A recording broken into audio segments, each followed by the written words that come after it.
Ça prouve aussi la marque de considération. Amen.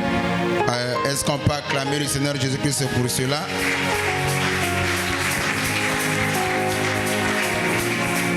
Vous savez, avant de commencer ou de dire quoi que ce soit, retenez une chose. Quand Dieu t'aime, la preuve ou ce qui prouve l'amour de Dieu à ton égard, c'est quand Dieu t'envoie des bonnes personnes. Dieu ne peut pas t'aimer et mettre à tes côtés de mauvaises personnes. Qu'est-ce qui justifie que Dieu t'aime? Quand Dieu va commencer à placer à tes côtés des bonnes personnes, et je prie Dieu qu'il puisse se placer sur ton chemin des bonnes personnes. Je croyais que tu allais sceller cela par un amen. Des gens qui peuvent t'apporter la paix, la joie, des gens qui peuvent être une source de bénédiction pour toi. Dans tes faiblesses, ces gens-là seront ta force. Quand tu tombes, ils sont là pour te relever. Et ces gens-là, ils sont là pour t'accompagner afin que tu puisses atteindre le sommet. Ils ne vont pas te jalouser. Ils ne vont pas te mener la guerre. Ils ne vont pas te combattre. Mais ils feront tout pour que tu ailles de l'avant. Alors que Dieu t'accorde de telles personnes.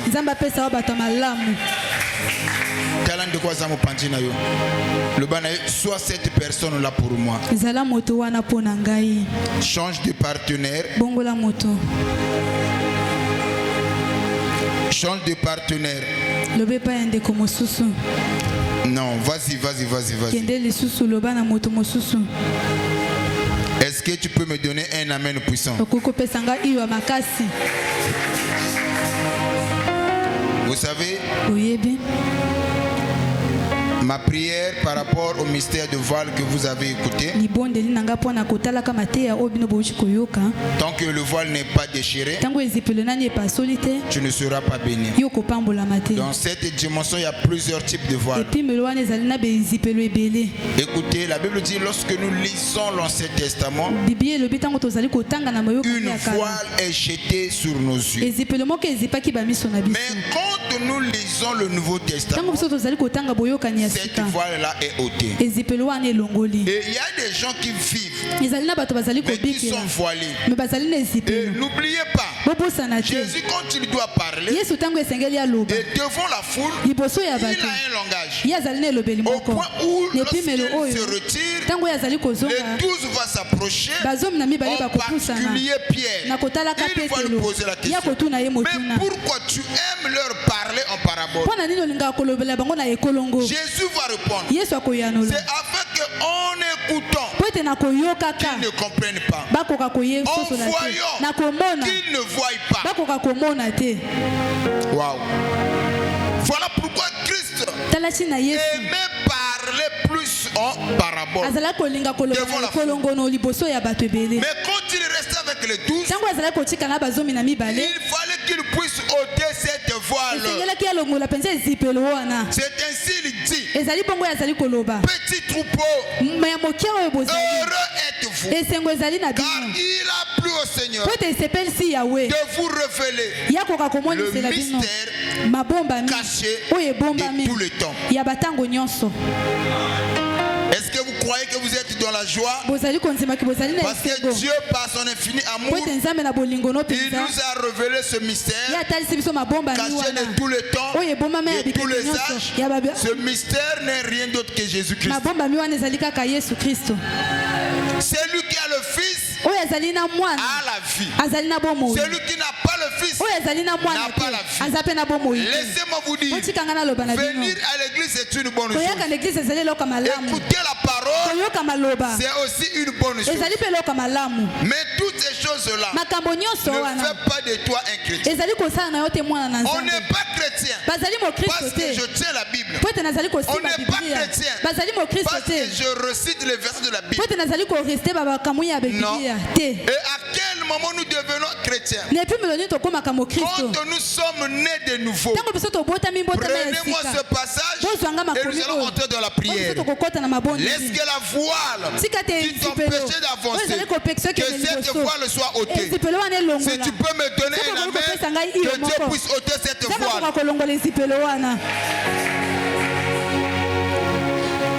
Jean chapitre 1, le verset 12.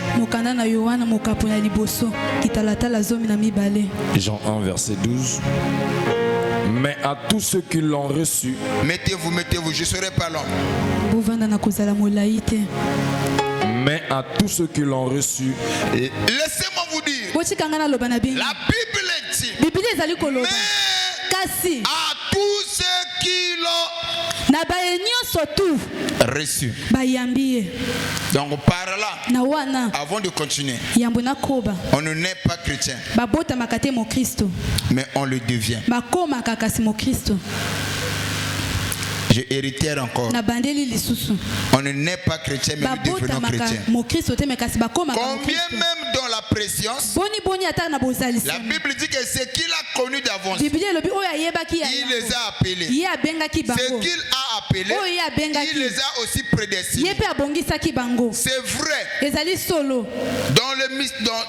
Dans cette dimension, si tu es ici, parce que tu as été dans sa pensée depuis l'éternité. Là je dis amen. Mais dans la faisabilité des choses, tu dois accepter Christ. Tant que tu ne l'acceptes pas, tu n'es pas né de nouveau, tu ne deviendras pas chrétien. On est enfant de Dieu, même si dans la pression, quand je le dis, certains vont dire, mais dans la pression, j'étais dans sa pensée avant la fondation du monde. Dieu m'avait déjà connu.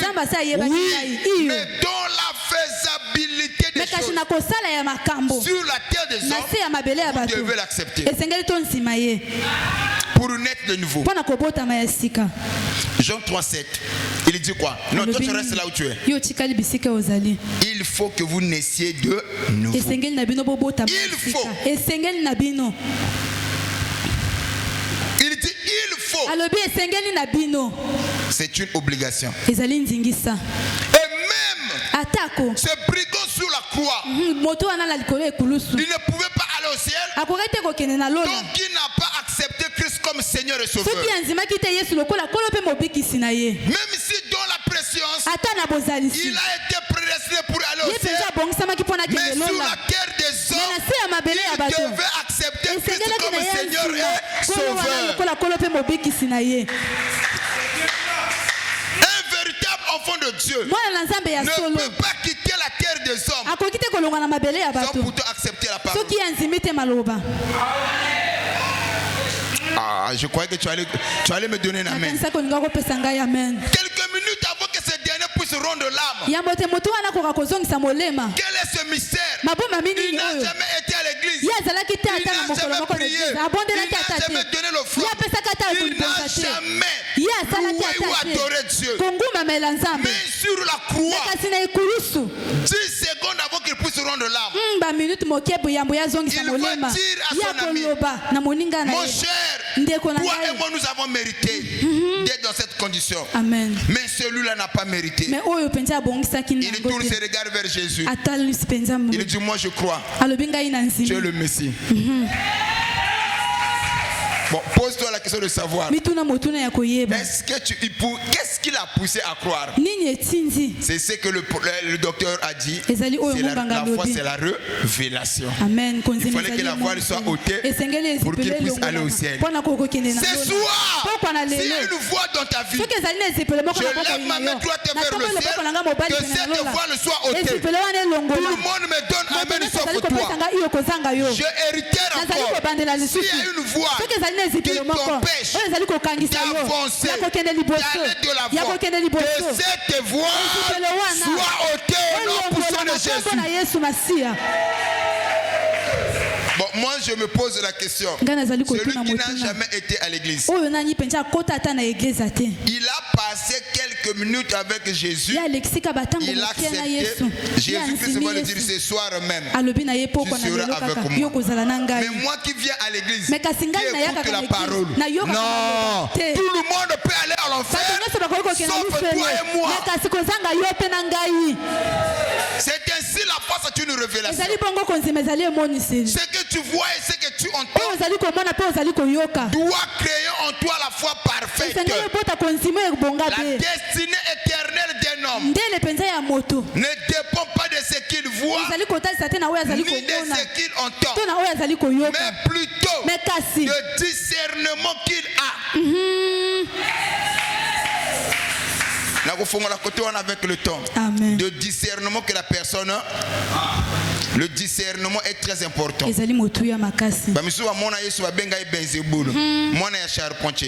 ceux qui avaient la révélation comme Pierre, il a dit Seigneur, à qui d'autre? C'était le discernement de ce qu'il voyait, de ce qu'il entendait. Et ayez le discernement au nom de Jésus. Amen. Est-ce que quelqu'un peut me donner un amen?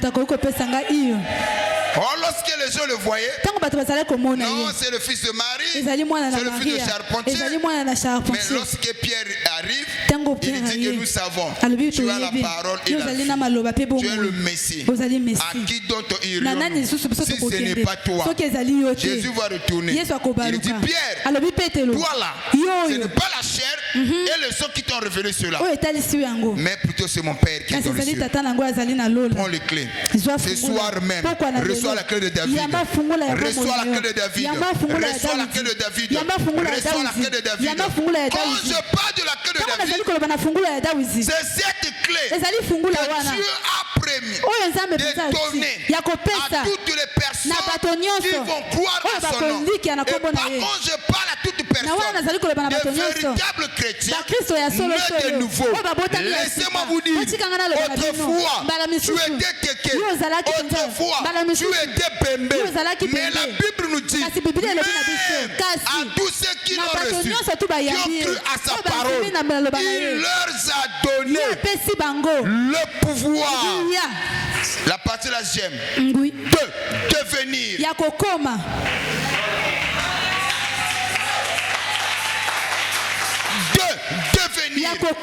De devenir qui? Enfant de Dieu. Et écoutez, la Bible ajoute, il doit marquer une différence entre les parents biologiques et plus de la parole. Il dit ceux qui sont nés ni selon le sang, ni selon la chair, mais selon ça.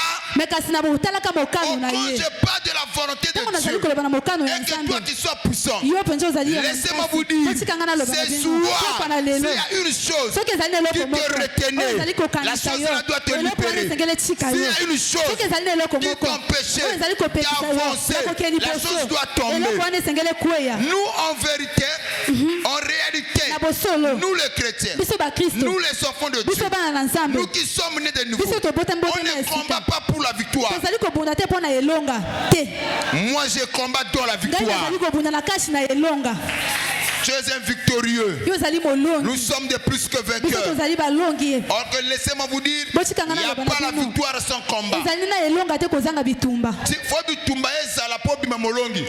le combat, tu ne seras pas victorieux. Et quelquefois, Dieu permet que tu sois accablé de tout le monde afin que la parole de Dieu puisse s'accomplir dans ta vie. Si tu es venu ici, tu es malade, reçois la victoire au nom de Jésus. Reçois la victoire au nom de Jésus. Quand je parle de la victoire, je parle de la volonté parfaite.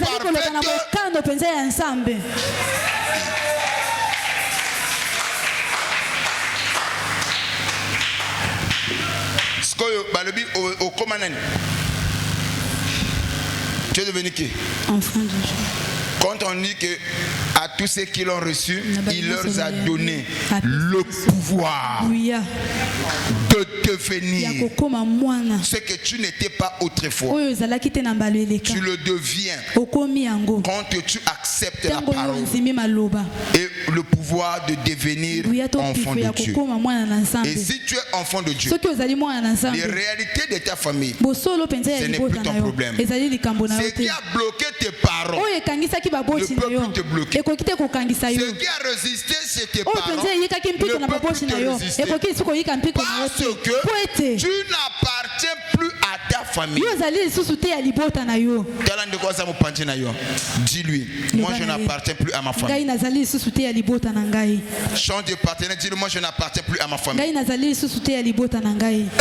n'appartiens plus à ta famille. Je vais encore plus loin. Même tel que je suis là, je ne m'appartiens plus. Je lui appartiens. C'est comme ça lorsque Paul a compris. Il va prêcher en disant, je suis esclave de Jésus-Christ. Pourquoi? Parce que je ne m'appartiens plus ni à ma famille, ni à moi-même. Si je ne m'appartiens plus, la seule chose que je suis censé subir, c'est sa volonté. Reçois cela au nom de Jésus. Tu seras la tête et non jamais la queue. La volonté de Dieu est que tu sois fort. La volonté de Dieu est que toi tu sois puissant. Si tu peux me donner la main, que cette voile qui t'empêchait d'être puissant, que cela soit déchiré au nom de Jésus. Je peux ajouter quelque chose? Amen. Est-ce que tu es prêt de recevoir cela? Je vais te dire quelque chose. Ceux qui n'azali Moïse, cela revient à dire, si j'échoue, c'est une honte pour mon père. Tu n'as pas compris. Na mokili oyo balobaka nini mwana mukonji akotaka boloko vrai ou faux maintenant ceux qui nazamu Yesu mwana ya nzambi je l'ai reçu réellement je l'ai reçu et la Bible dit que le monde entier appartient à Dieu et tout ce que le monde enferme la terre enferme lui appartient. Moi je suis son fils na mapele nazokia na lupango nazokia na mbongo. La Bible dit que l'or et l'argent lui appartient mais nga naza mwana na naza pauvre. Pourquoi? Maintenant ceux qui naza bobola ceux qui alingi opambola ngate na nazo kufa soni yemoko toyaka awa poto pesa nzambe soni bato yabi to abana na yo mais so makambo simbite soni za yo. Amen. Comme nzamba lingaka soni te azana obligation apesa lokozo luka.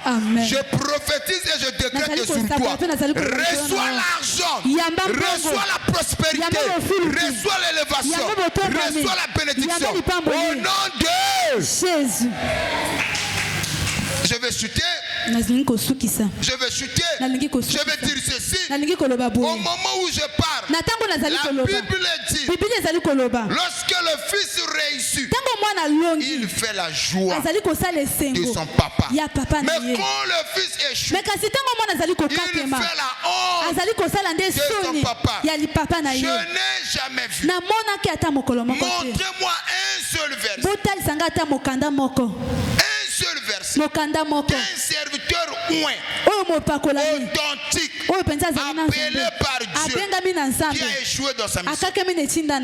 Vous savez pourquoi les gens que Dieu envoie n'échouent pas? Parce qu'avant d'être serviteur, Dieu s'assure que tu es réellement son fils.